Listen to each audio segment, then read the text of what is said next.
नमस्ते सदावत्सले मातृभूमि। हम लोग चर्चा करने जा रहे हैं, आज दो विषयों को इकट्ठा करेंगे। पहला विषय ये है कि ईडी के ऊपर जो प्रश्न लगे थे उन प्रश्नों का जवाब तो ऑनरेबल सुप्रीम कोर्ट ने दिया, और मज़े की बात ये है कि दूसरे ही दिन ईडी का इम्प्लीमेंटेशन भी अपने को दिखाई दिया।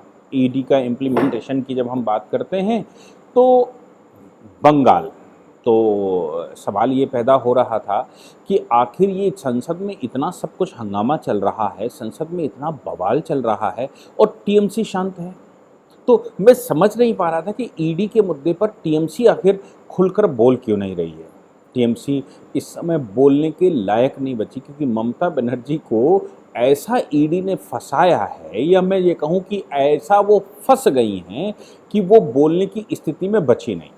आपको एक बात और बता दूं कि आखिर सीबीआई का जुरिडिक्शन क्यों वेस्ट बंगाल जैसे स्टेटों ने स्यू मोटो बैन किया था। सीबीआई के जुरिडिक्शन के मामले में मैं आपको ये यहाँ पर क्लैरिटी आपको बिल्कुल आ जाएगी।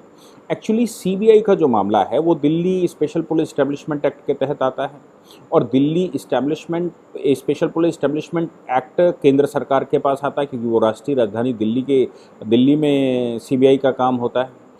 ऐसी परिस्थिति में अगर किसी स्टेट में भी इन्वेस्टिगेशन उनको करना होता है तो दो कंडीशनों में से एक को फॉलो करना होता है। पहली बात तो ये है कि राज्य सरकार ने रिकमेंड किया हो कोई मामला कि भाई हमारी इन्वेस्टिगेशन हम कंप्लीट नहीं कर पा रहे हैं, या हमारा दायरा उतना बड़ा नहीं है, ये एक से ज़्यादा स्टेटों का मामला है, कृपया करके आप इसको इन्वेस्टिगेट कर दीजिए। वो केंद्र सरकार से कहे और केंद्र की होम मिनिस्ट्री सीबीआई को मामला प्रेफर करे, तब फिर सीबीआई इन्वेस्टिगेशन होता है।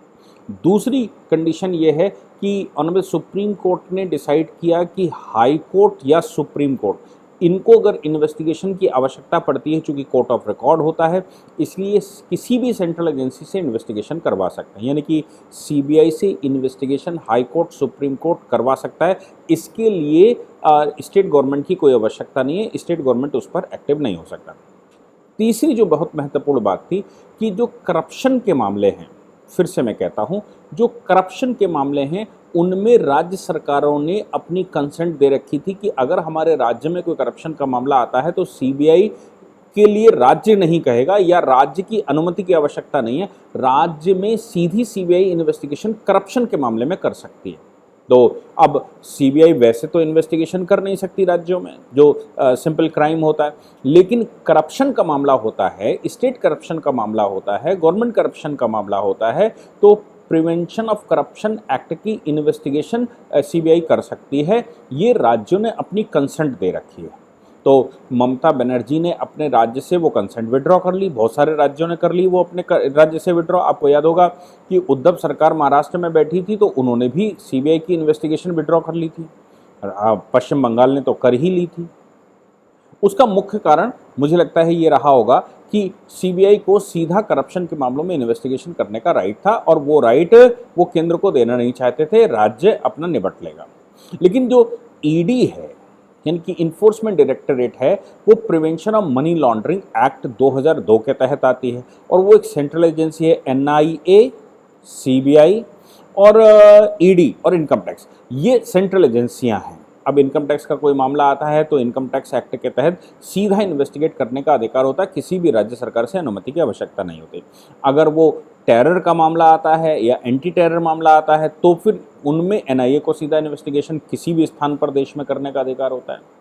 अगर वो इकोनॉमिक क्राइम का मामला आता है, यानी कि मनी लॉन्ड्रिंग का मामला आता है, तो फिर केंद्र की इन्फोर्समेंट डायरेक्टरेट एक एजेंसी है जो देश के किसी भी कोने में जाकर किसी से भी ये पूछ सकती है कि आप मुझे ये बताइए आपके पास आय से अधिक संपत्ति आई कहाँ से, आखिर आपके पास ये अकूट संपत्ति कैसे आई। तो ईडी का मामला पड़ता है। अब ईडी सोनिया गांधी पर इन्वेस्टिगेशन कर रही है, नेशनल हेराल्ड मामला, ऐसे ही ईडी उधर शरद पवार पर इन्वेस्टिगेशन कर रही। कुल मिलाकर पॉलिटिशियंस का मामला तो ये है कि जिस समय पॉलिटिशियन इंटर हुआ था पॉलिटिक्स में, उस समय तो बेचारा चंदा मांगकर चुनाव लड़ रहा था। उसके बाद उसका जो दायरा बढ़ा तो मालूम पड़ा कि 900 करोड़ 5 लाख रुपए की कंपनी 900 करोड़ की कंपनी 800 करोड़ की कंपनी बन जाती है। नेशनल हेराल्ड वाले मामले में यंग इंडिया कुछ ऐसी है कि वो 2010 में इस्टेब्लिश हुई, 5 लाख रुपए उसका जो कैपिटल वैल्यू थी, और मालूम पड़ा वो 5 लाख से 800 करोड़ की कंपनी बन गई। आखिर ऐसा कौन सा रॉकेट साइंस उनके पास था कि वो इतनी तेज़ी से बढ़ गई। अगर देश के दूसरे लोगों को भी पता हो जाए तो बड़ा अच्छा हो जाएगा, ताकि देश बड़ी तेज़ी से तरक्की हो जाएगा अगर सही साधनों से किया गया। निश्चित रूप से इसमें इलीगल अवैध साधनों का इस्तेमाल किया गया होगा। अब कौन है जो इन पर इलीगल अवैध साधनों की इन्वेस्टिगेशन कर सकता है? क्या आपके पास कोई एजेंसी है? अब एजेंसी इनकम टैक्स की एजेंसी तभी कर सकती है इनकम टैक्स चोरी का, जब आपने कोई व्यापार किया हो, तो व्यापार का इनकम टैक्स रिटर्न भरा होगा। आपने कोई व्यापार तो किया नहीं, तो फिर इनकम टैक्स कैसे आ जाएगा? टेरर का मामला अभी आता नहीं, हालांकि मेरा मानना ये इकोनॉमिक टेरर का मामला है, इसलिए एनआईए भी इसमें घुस सकती है। अब बात आती है सीबीआई की, तो कोई ऐसा फिजिकल क्राइम नहीं है इंडियन पिनल कोड के तहत जिसके लिए सीबीआई की इन्वेस्टिगेशन रखी जाए। चौथी एजेंसी भी अगर कोई आती है तो वो नारकोटिक डिपार्टमेंट आता है, तो फिर वो नारकोटिक्स वाला है जो सेंट्रल की एजेंसी है वो काम करती है। आय से अधिक संपत्ति आपके पास है या फिर आपके पास कोई संपत्ति है जिसका आपके पास कोई हिसाब नहीं है, तो फिर ईडी आपसे पूछेगी। इस मामले में भी जो वेस्ट बंगाल का मामला आया, इसमें देखिए अजीबोगरीब टाइप की बात है। अब अर्पिता मुखर्जी, अब अर्पिता मुखर्जी एक सामान्य एक्ट्रेस हुआ करती थी। उड़िया कुछ फिल्मों में उन्होंने काम किया था, बंगाली फिल्मों में उन्हें बहुत छोटे मोटे रोल मिले थे। फिर वो एक बिजनेसमैन से शादी करके अपना सेटल हो गई। सामान्य परिवार से आती थी, सामान्य उनके पास कोई ऐसा साधन नहीं लगता कि जिससे बहुत उनके पास धन आ जाए। लेकिन ईडी ने कैसे पकड़ा? आप सोचो कि अर्पिता मुखर्जी कई बार म्यांमार के चक्कर लगा कर आई या थाईलैंड के चक्कर लगा कर आई, और जो हुक्का बार्स होते हैं वो अक्सर हुक्का बार में देखी गई। फिर उनकी प्रॉपर्टियां, उनके घर, साउथ कोलकाता में उनके बड़े बड़े मकान। तो ईडी को ये समझ में आया कि आखिर ये महिला के पास ऐसा कौन सा व्यापार है जो इतना पैसा इनके पास है। उन्होंने उनके घर पर रेड डाल दी। रेड डालने पर 21 करोड़ रुपया उनके घर से कैश मिल गया। अब 21 करोड़ रुपया उनके घर से कैश मिलता तो ये तो स्वाभाविक सी बात है कि भैया कोई व्यापार नहीं और कोई फिल्में भी नहीं साइन कर रही, वो कोई कुछ नहीं कर रही, 21 करोड़ आया कहाँ से? जब इन्वेस्टिगेशन हुआ तो पार्थ चैटर्जी का नाम सामने आया। पार्थ चैटर्जी यानी कि शिक्षा मंत्री ने शिक्षक भर्ती में एक घोटाला कर लिया और कैश ले लिया। वो कैश अर्पिता मुखर्जी के घर पर रखा गया। अर्पिता मुखर्जी को जब एक लिंक मिल गया और अर्पिता मुखर्जी ने पार्थ चैटर्जी का नाम ले लिया और लिंक मिल गए कि पार्थ चैटर्जी ही वो व्यक्ति हैं जो एजुकेशन घोटाले में इन्वॉल्व हैं और ये सब ब्ला ब्ला ब्ला कर रहे हैं। उसके बाद पार्थ चैटर्जी की गिरफ्तारी हो गई तो वो तो बीमार पड़ गए। बीमार पड़ के hospital to hospital, AIIMS to ये वो होने लगा, वेंटिलेटर पर आ गए, चेयर पर चलने लगे। हकीकत में दुर्भाग्य उनके साथ हुआ है कि वो पकड़ गए या फिर वो कुछ ऐसा अपना सिस्टम बना रहे हैं कि उनको बेल मिल जाए आसानी से और उनकी गिरफ्तारी ना हो। क्या होगा पता नहीं। 21 करोड़ रुपए मिलने के बावजूद ममता बनर्जी उनके साथ खड़ी रही और ये कहती नहीं कि ईडी का दुरुपयोग हो रहा है। आज देश की ज़्यादातर अपोजिशन पार्टियां ये कह रही ईडी का दुरुपयोग हो रहा है, लेकिन क्या 21 करोड़ रुपया नगद मिलना ये ईडी का दुरुपयोग है? मजे की बात यह है कि पार्थ चैटर्जी की गिरफ्तारी हो गई, अर्पिता मुखर्जी की गिरफ्तारी हो गई और अर्पिता के दूसरे घर पर रेड डाल दी आज और 31 करोड़ रुपया फिर मिला। रात को जब रेड डाली गई तो वो रेड में इतना पैसा था कि बहुत सारे ट्रंक मंगाए गए और उन ट्रंकों में पैसा भरा गया, मशीनें मंगाई गई, उनसे गिना गया तो बहुत सारी ज्वेलरी और बहुत सारा कैश। अब कैश 2-2 हज़ार के नोट, 500-500 के नोट वो उनके घर में मिल गए। 31 करोड़ हो गया, यानी कि दोनों मिलाकर लगभग 52 करोड़ रुपया कैश अर्पिता मुखर्जी के घर पर मिला। अर्पिता मुखर्जी ने अपना बयान दे दिया। उन्होंने कहा पार्थ चैटर्जी ने हमारे फ्लैट का एक कमरा ले रखा था, उस कमरे का एक्सेस भी हमारे पास नहीं था, हमारे घरों को वो बैंक की तरह इस्तेमाल करते थे, धन आता था उसमें रखा जाता था। अब बात यहाँ पर रही होगी कि अर्पिता मुखर्जी जो एक सामान्य एक्ट्रेस थी, बड़े बड़े शौक रखती है, उसके विषय में किसी ने ऐसा सोचा नहीं होगा कि इनके घर में इतना पैसा हो सकता है। लेकिन ईडी तो ईडी है। ईडी की इसी बात का कायल होकर ऑनरेबल सुप्रीम कोर्ट के 3 जजों की बेंच ने कहा कि भाई ईडी के मामले में जब आप इन्फोर्समेंट केस इंफॉर्मेशन रेट वो रिपोर्ट ECIR लिखते हैं वो अगर अभियुक्त को पता लग जाएगी, सेक्शन 41 कैपिटल ए सीआरपीसी का नोटिस अभियुक्त को हो जाएगा तो वो सावधान हो जाएगा, वो पैसे को छुपा लेगा, वो अपने यहाँ सब जो उसके पास डॉक्यूमेंट वगैरह हैं वो सब इधर उधर कर लेगा। इसलिए जब ECIR लिखी जाती है तो ECR मतलब पुलिस जब इन्फोर्समेंट डायरेक्टरेट जब काम करेगी तो वो तो अपना रिकॉर्ड मेंटेन करेगी, लेकिन वो रिकॉर्ड शेयर किया जाए या वो रिकॉर्ड की कॉपी दे दी जाए अभियुक्त को, ये ठीक नहीं है। क्योंकि अभियुक्त को पता नहीं होना चाहिए कि उसके इकोनॉमिक क्राइम पर कुछ बड़ा क्लेम होने वाला है। क्योंकि वाइट कॉलर क्राइम किसको कहते हैं? वाइट कॉलर क्राइम की डेफिनेशन ये होती है कि वो पैसे को किस प्रकार से इधर से उधर करता है ये पता भी नहीं लगने देता, वो कोई विशेष व्यापार नहीं करता, वो टैक्स की चोरियां करता है, वो बड़े क्राइम इस प्रकार के करता है कि कॉन्ट्रैक्ट करना, करप्शन करना या जो पैसा इधर से उधर हुआ है उसका कोई रिकॉर्ड नहीं होता। ये सब इकोनॉमिक, ये सब वाइट कॉलर क्राइम के नज़र में आते हैं।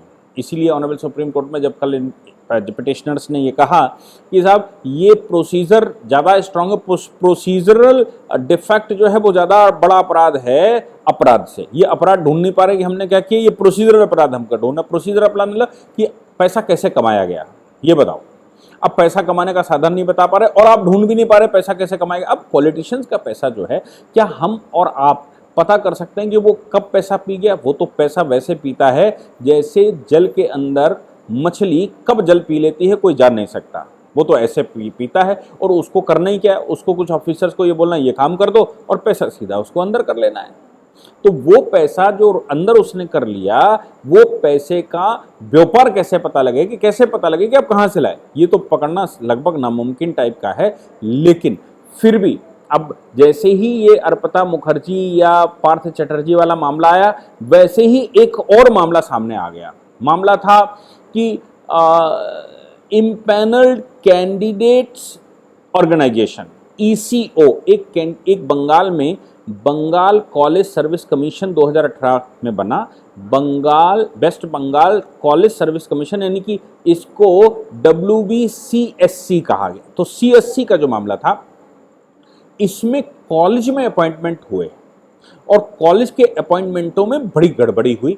अब आज ये एक जो ऑर्गेनाइजेशन बनी है, जो कैंडिडेट जिन्होंने अप्लाई किया था ECO, इस ऑर्गेनाइजेशन ने बाकायदा करप्शन की डिटेल उठाकर उच्च शिक्षा मंत्री को दी है बंगाल के, और ये कहा है कि हायर एजुकेशन में ये जो अपॉइंटमेंट हुए हैं उनका पूरा रिकॉर्ड मैं आपको दे रहा हूँ, यहाँ पर भी करप्शन से ये प्रोफेसर बने हैं और इनको रिक्रूटमेंट किया गया। अभी स्कूल रिक्रूटमेंट का मामला तो पार्थ चटर्जी वाला है, लेकिन ये दूसरा मामला भी सामने आ गया है। अगर मुझे लगता है कि ये बंगाल करप्शन का मुख्य अड्डा बन गया है तो फिर ये हमारे देश के लिए बड़ी गंभीर बात है। यही मुझे लगा कि यही कारण रहा होगा कि सोनिया मैडम जो इस समय ईडी फेस कर रही हैं, उनका साथ टीएमसी नहीं दे रही। टीएमसी ये तो कह रही है कि भाई ये दुरुपयोग होता है, ये भी कह रही है कि ईडी सेंट्रल एजेंसियों का दुरुपयोग सरकार कर रही है, ये कर रही, वो कर रही, फलाना, लेकिन वो किसी भी प्रकार से कांग्रेस का साथ नहीं दे रही। कांग्रेस का साथ ना देने का एक और कारण हो सकता है क्योंकि टीएमसी कांग्रेस को रिप्लेस करना चाहती है। टीएमसी को लगता है कि स्ट्रक्चर पूरे देश में आज भी कांग्रेस का है और कांग्रेस के स्ट्रक्चर के बगैर पैन इंडिया टीएमसी काम नहीं कर सकती, इसलिए कांग्रेस को खा जाना है। और कांग्रेस को अगर खाना है तो कांग्रेस का जो जिसका आधिपत्य इस समय है वो अगर फंस रहे हैं तो फंसने दो। दूसरा कारण ये भी हो सकता है कि कांग्रेस का साथ दें कैसे, पहले तो अपने आप को बचा लें। वो जो आप प्लेन में बैठते होंगे और उस समय जब इंस्ट्रक्शन दिए जाते हैं कि बेल्ट कैसे बांधी जाएगी, ऑक्सीजन कैसे ली जाए, तो वो उसमें साथ में एक बात और वहाँ एयर होस्टेस कहते हैं, वो कहती हैं कि अपनी पहले अपना कर लें, दूसरे का सहयोग करने से पहले अपना कर लें। अपना ऑक्सीजन का और बेल्ट का और इसका उसका कर लीजिए, बाद में दूसरे का सहयोग करिए। दूसरे का सहयोग करने के लिए यहाँ एयर होस्टेस हैं। मुझे लगता है यहाँ पर टीएमसी को भी कुछ ऐसे ही समझ में आया कि पहले हम तो बच लें, बाद में उनका साथ देंगे। क्योंकि ये जो कुछ भी चल रहा है संसद में, उसमें टीएमसी बहुत मुखर होकर सामने आती नहीं दिखाई पड़ रही है। टीएमसी है तो टीएमसी के सांसद भी निलंबित हुए हैं, टीएमसी का सब कुछ हुआ, लेकिन टीएमसी जिस तरह से सामने फेस करती थी और ममता बनर्जी लगातार स्टेटमेंट जैसे देना शुरू करती थी, वो मुझे लगता है कि नहीं आ रहा। दूसरी बात ये भी हो सकती है कि धनखड़ साहब का अभी उन्होंने वहाँ इस्तीफा दिया है राज्यपाल के पद से, तो ऑनरेबल धनखड़ साहब चूंकि उपराष्ट्रपति होने जा रहे हैं तो उनको एक एक से तो कम से कम निजात मिलेगी कि वो धनखड़ साहब तो कानून के जानकार और बड़े गहरे जानकार, तो सरकारें जो भी करेंगी, जो कानून पास करेंगी, कोई ऑर्डिनेंस पास करेंगी, कोई ऑर्डर करेंगी, वो राज्यपाल को देना पड़ता है और राज्यपाल गहराई से जानते हैं चीज़ों को। तो फिर राज्यपाल के सामने उनकी चल नहीं पा रही थी, समस्या बड़ी गंभीर थी। तो कम से कम उनसे निजात मिल गई, उनसे जैसे उनको थोड़ा सा रिलीफ मिला होगा, इधर ईडी के दायरे में आ गई। अब ममता बनर्जी ने, अब पहले उस समय जब 21 करोड़ रुपए मिला था तब इस्तीफे का अनाउंस, तब उनको पार्थ चैटर्जी के बारे में यही कह रही थी कि ईडी का दुरुपयोग है, लेकिन आज उनको ये कहा हमने कोर्सिव एक्शन ले लिया है और उनको मंत्रिपरिषद से अलग कर दिया है। कितने को मंत्रिपरिषद से अलग करेंगे? उच्च शिक्षा का जो अभी तो स्कूल टीचर्स घोटाला है, प्रोफेसर घोटाला सामने और आ गया है और उसमें बड़ा खेल दिखाई देने लगा है। क्या करेंगी ममता बनर्जी, ये तो समय तय करेगा। लेकिन ईडी का जो सुप्रीम कोर्ट का जजमेंट आया, वो सुप्रीम कोर्ट का जजमेंट आते ही अपने आप को उसने चरितार्थ कर दिया कि किस प्रकार से ईडी काम करती है, और पावर अगर ना दी जाए तो इस प्रकार के इकोनॉमिक क्राइम कभी पकड़े नहीं जा सकते। जय हिंद, जय भारत, वंदे मातरम।